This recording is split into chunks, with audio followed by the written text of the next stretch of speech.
Oh, loads of thumbs. Trying to get the plaster off. Good morning. How's everyone doing? No one's here now, it says. Oh.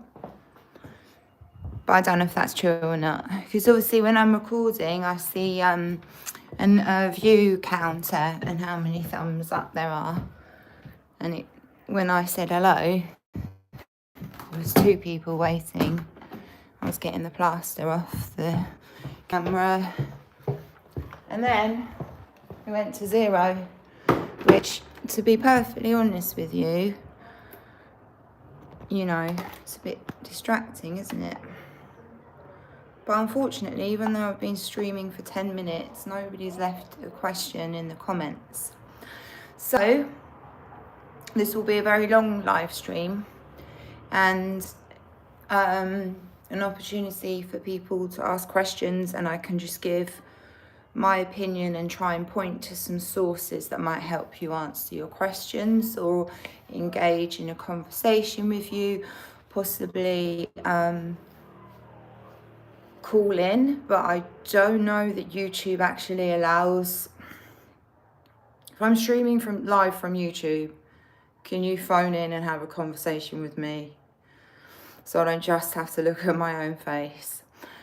Good evening, Justin Collins B4C. I'm good.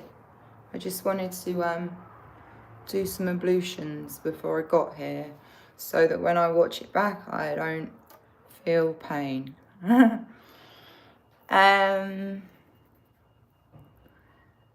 Thought as I spent all day alone as usual, and I'll be spending all night alone, so it's not a problem for me to just be live, and I'm really hoping people will come with some questions. But in the description, I haven't linked the official website of the Baha'i Faith. All I've done is written it like bahai.org. So if you've never heard of it before, then the best question is not what is the Baha'i Faith. The best thing to do would be to go to bahai.org. But then, if you are completely unfamiliar with it, that would probably be the quickest route to kind of finding that. And I was also considering braiding my hair, and I don't quite know why I'm speaking like this, but that's where I've gone. So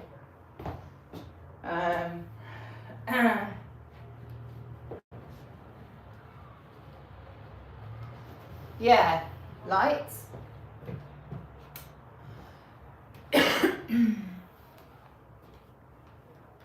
Nobody. Ask me anything about the Baha'i Faith. And a long live stream. And 55% battery. And a bra that doesn't fit me well at all.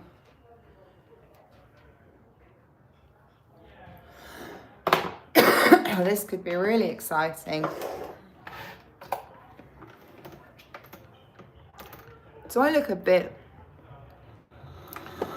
fish?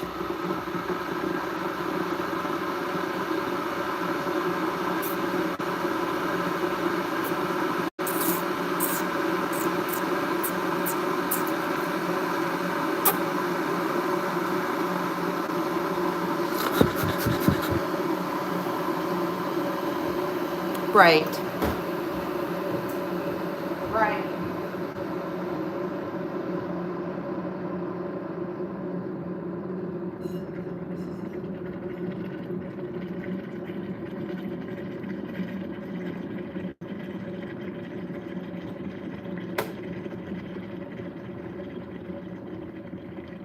1000% worst thing about selling my other handset almost 2 years ago, in fact 2 years ago, maybe even more.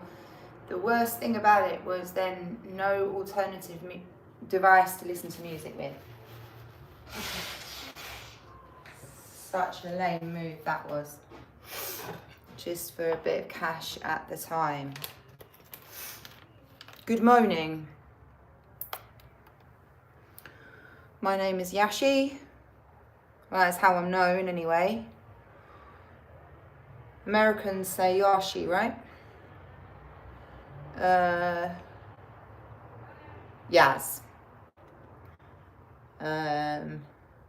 I joined the Bahai faith in 2008 after going to rehab to treat latter stage alcoholism. I lost my tolerance to alcohol after about 6 years of regular Respirodol, red wine, lager, vodka, cider, whiskey, Jack Daniels, and Respirodol. Lost my tolerance for alcohol. I had graduated that year with a creative arts degree, largely like drama stroke theatre, but it's actually a creative writing degree, but there was loads of crossover with where I took a lot of drama modules and was in the university. What was I in? I was the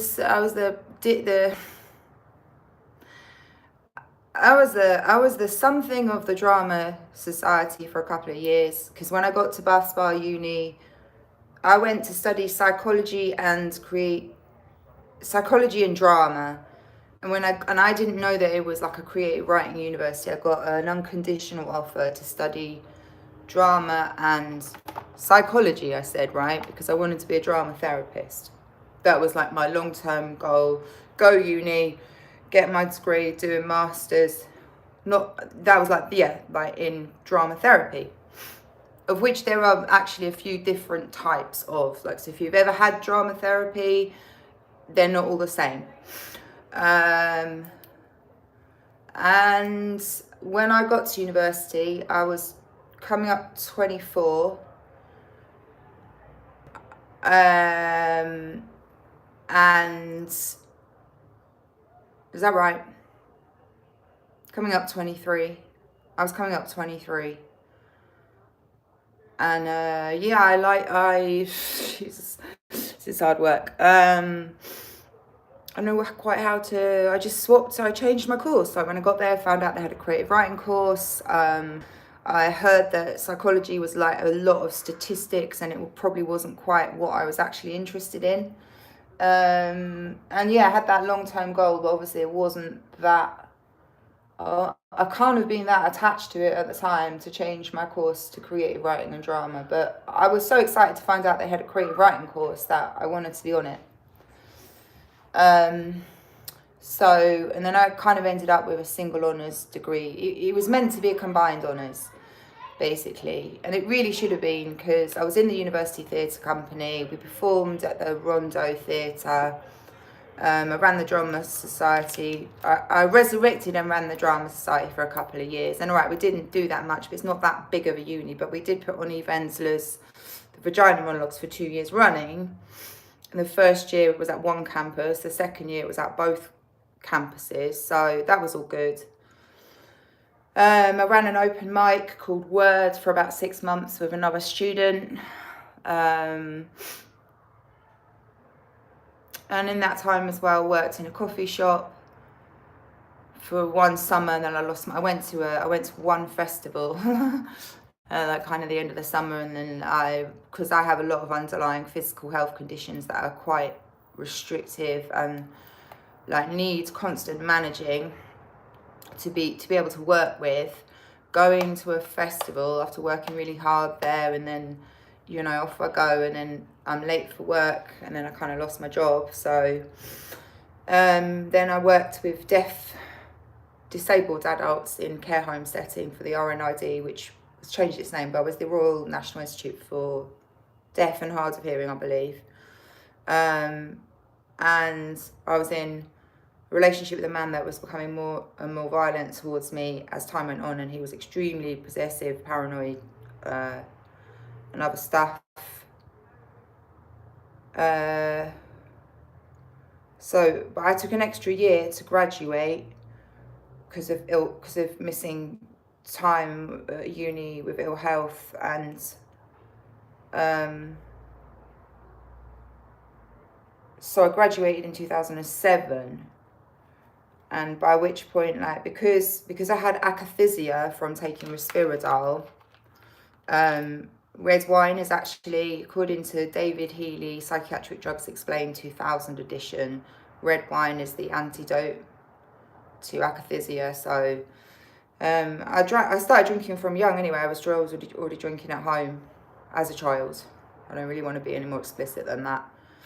And that's kind of how my family socialise anyway. Not that I socialise with them anymore, but tends to be quite an alcohol focused. So I ended up going to a rehab because all the people that I knew anyway were all addicts as well, whether they were fellow student or otherwise. Like mostly one fellow student, and then we knew like the people in the town, like buskers and different people. It's not like there's one type of group of people that takes drugs, is it? So, and in my family, bear with, because I have to do this with so much pain. Because if I don't do this, like, it's really pretty bad around here. I have some unresolved medical issues I'm not quite getting help for yet. So my family is like, my mum was adopted as a baby into a family who had their own child and then adopted two daughters, my mum, my auntie, but they're not related, like a couple of years apart. And my granddad was on the home front, and he brought coffee into this country for soldiers during World War II, because the Americans came here and we didn't really like widely drink coffee. So he got this, I was on the home front, did that and got a payout. That's the story I was told. My mum married my dad when she was quite young, I think like 20. And he was a paedophile, Freemason, salesman, sold, what do you call them things? Fire extinguishers door to door, went on to sell homes in Hampstead in the 1980s, owns a hotel out in Tring called Stocks Hotel and Country Club that's now private residence again, but used to be owned by Victor Lowndes, who was a Playboy millionaire. And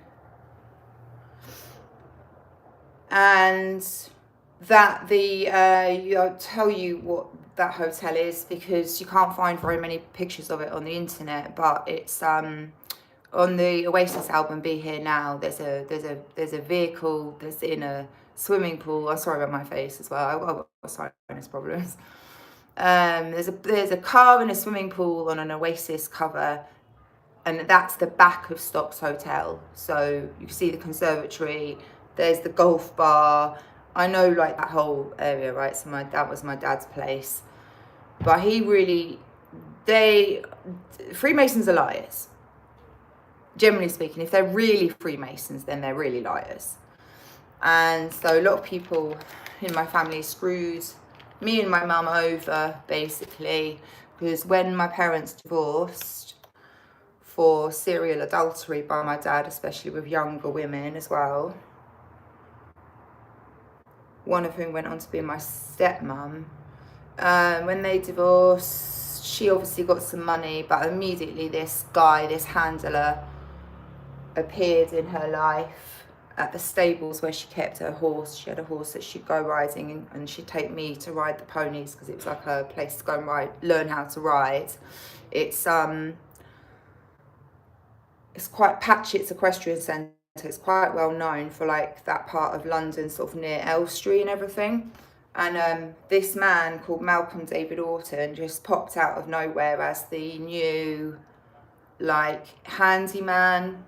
It's quite a big, I don't know how it is now. This is in the 80s, okay? Engage muscles, right? Engage your face!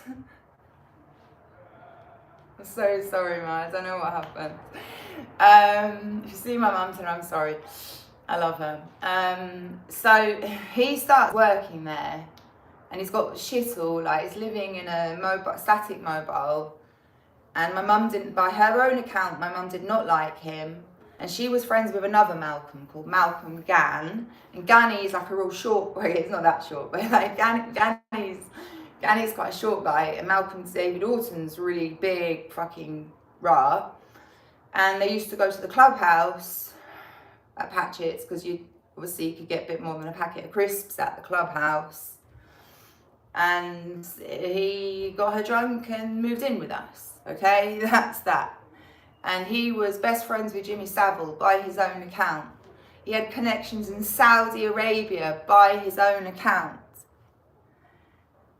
And how did I get from Arc Yoga, children's yoga studio in Hampstead, where Glenn Maxwell was volunteering? I know you don't keep records from the 1980s, but it's okay. I'm not going to bother you to have a look. I know you don't have them. And Malcolm was involved. And he's a big guy, and he's a big fucking bully, and he's horrible.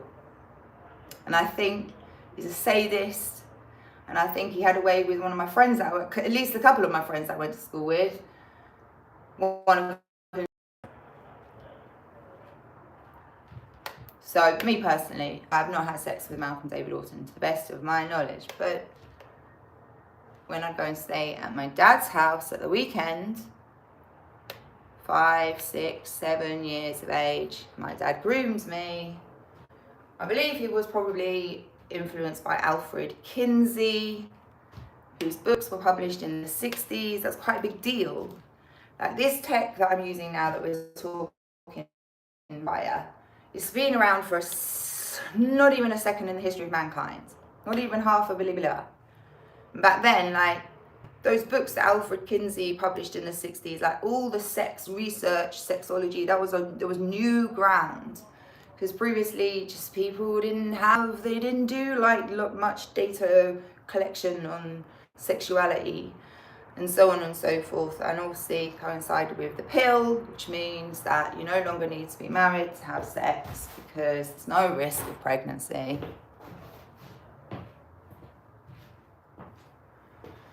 So, enough said about that. I had sex with my dad. Isn't that good? He's dead.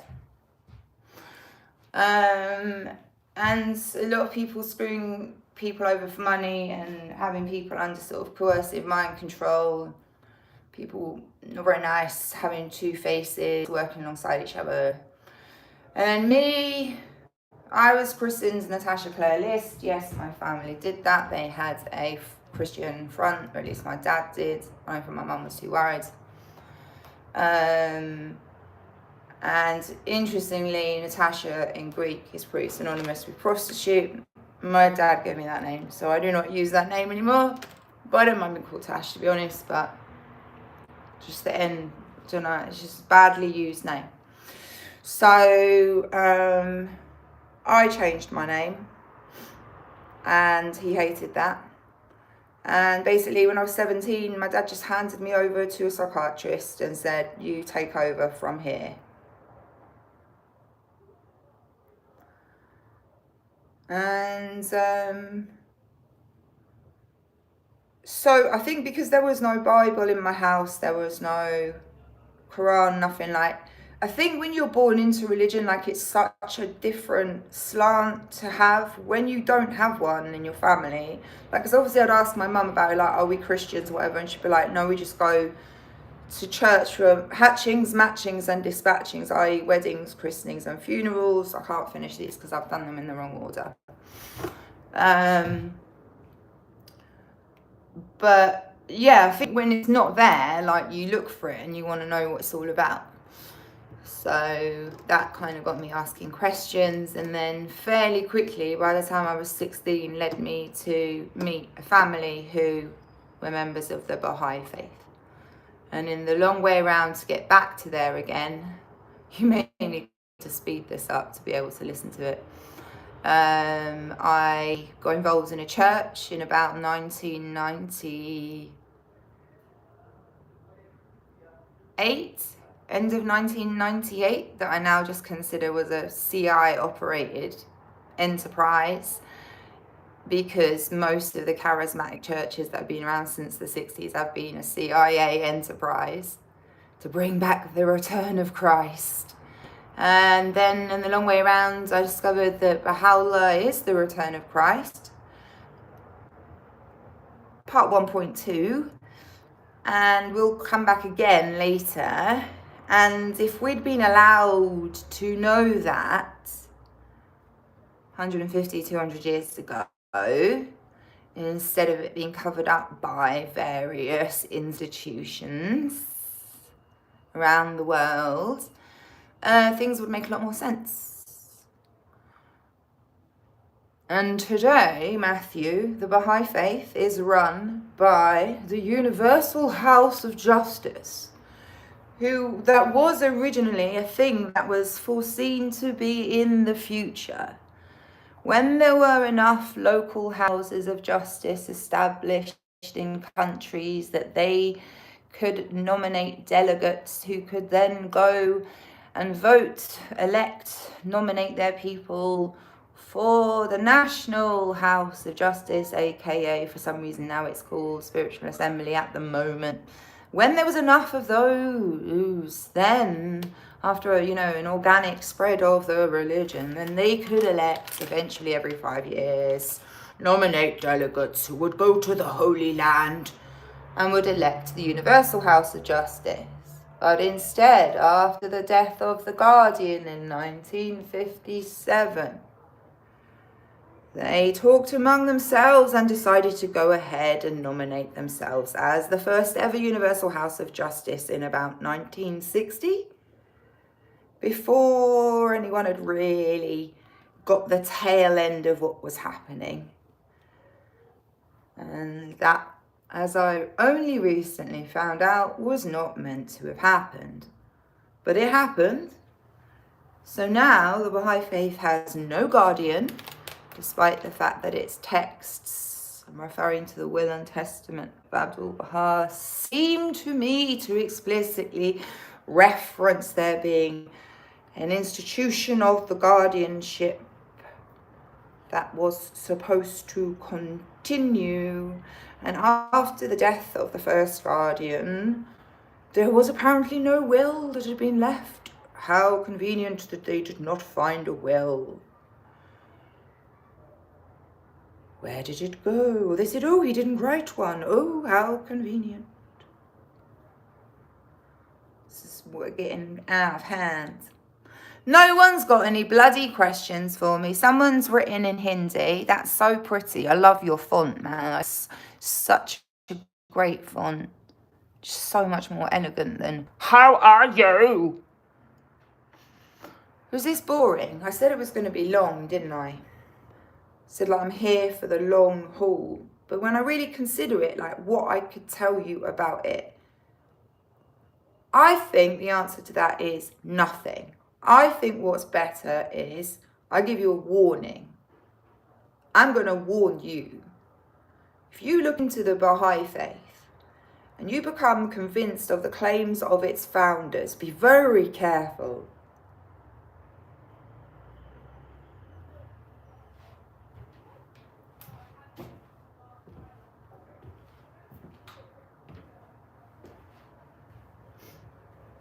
Usually what I do when I do this is I split it into sections so I know I ain't going to get left with any loose stragglers around the way, and I ain't done that now.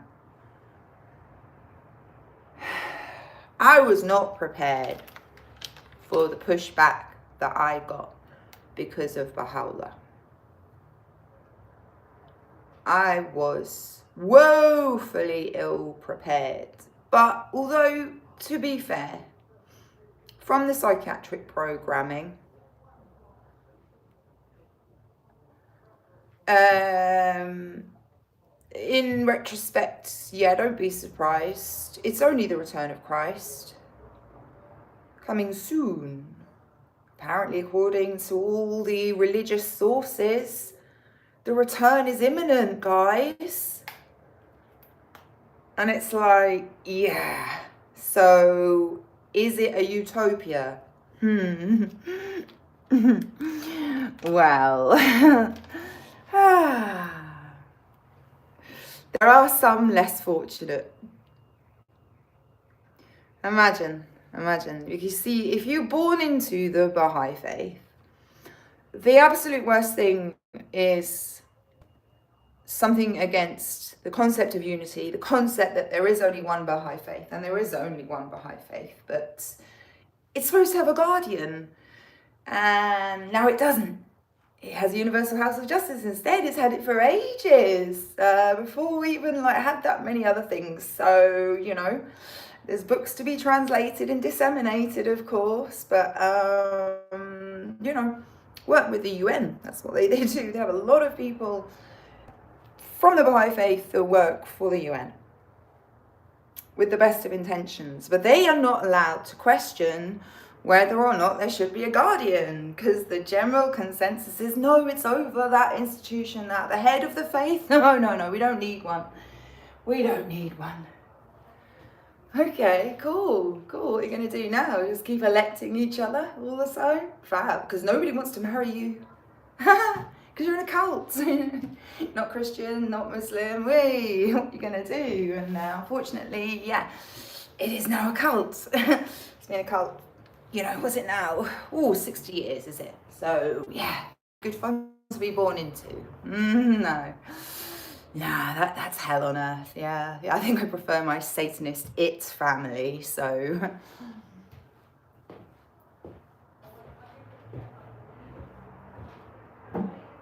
Mama!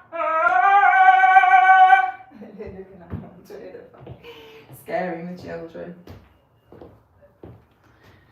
So how's all that for an explanation? That's what I think I needed to get off my chest. It's the control that's going on.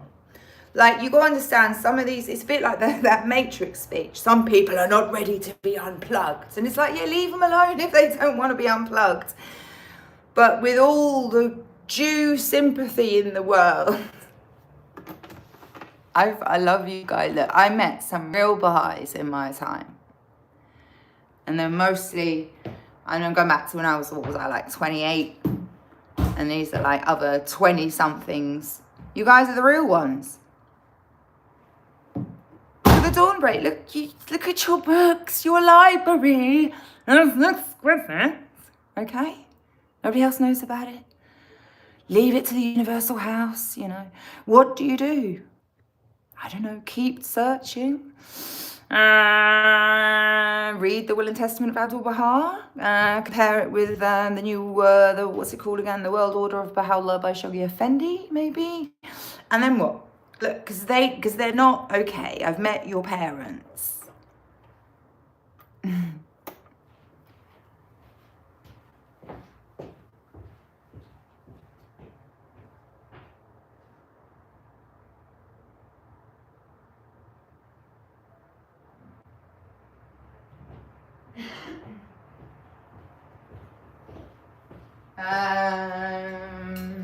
And with all due respect, if you like the Baha'i faith the way it is, keep doing it. Alright? If you love it so much.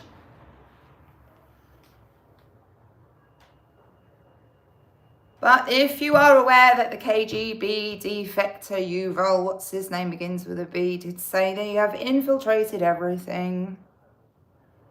Covert control is real. So there are a fair number of Baha'is born into the Baha'i faith that don't know what to do about it. They're we don't know what this is. And I'm well, it's a religion that's kind of a cult at the moment. And it seems pretty difficult for those guys to say they don't want to be involved. Smile upside down. This has been 40 minutes. I am tired. There are no questions about the Baha'i faith in the comments. This was hard work. I'm glad I did something. Today I did some cleaning. I am not disabled. I just don't feel like working okay. If you've got any problems with that, speak to my psychiatrist and see if they've got any drugs that will make me go back to work. Because once upon a time, physiotherapy involved hands-on. Just touch your toes now, please. Put your hands to the floor. I said it was going to be long. Should I just keep going long until the one question appears? What does this do? Retouch. Right, Gary, because you were not here in the beginning, you've asked the one question that is basically banned from the chat.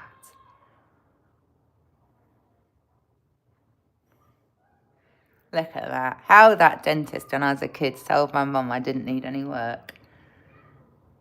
I think he was on drugs. Oh look, watch me make this drink. I'm really tempted to turn this off.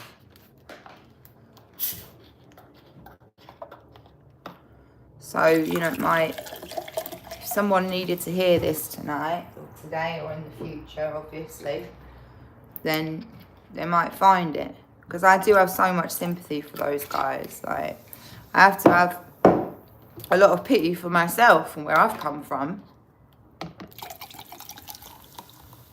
But my life is a really unique one as well. So there's all different types of Baha'is. And like, don't get me wrong, I'm not trying to undermine your faith in Baha'u'llah in the slightest. In the slightest. No, no, no.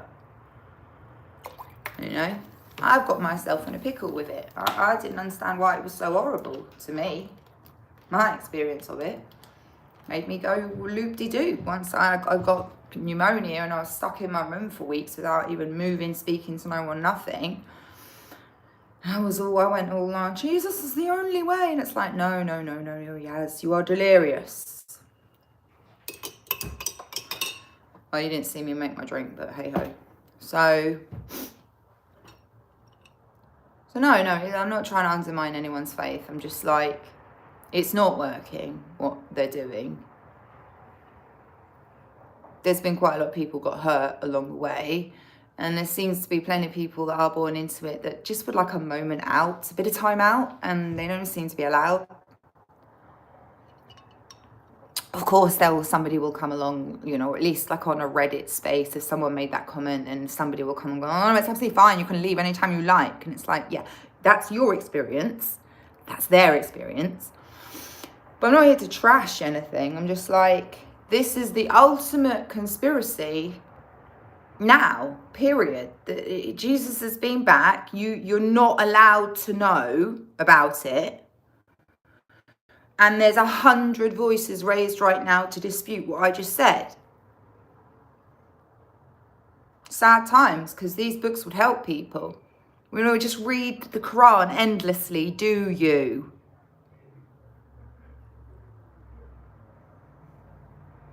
Do I go? 43 is what the timer says. I said it was going to be long. Do I make... Gary, help me vote. Do I just go, okay, make it manageable, keep it shorter, or let it roll? Is that 3 options? There's only 2 options there. It means I stay and make it longer, or I go so that it's manageable. It's all on you guys.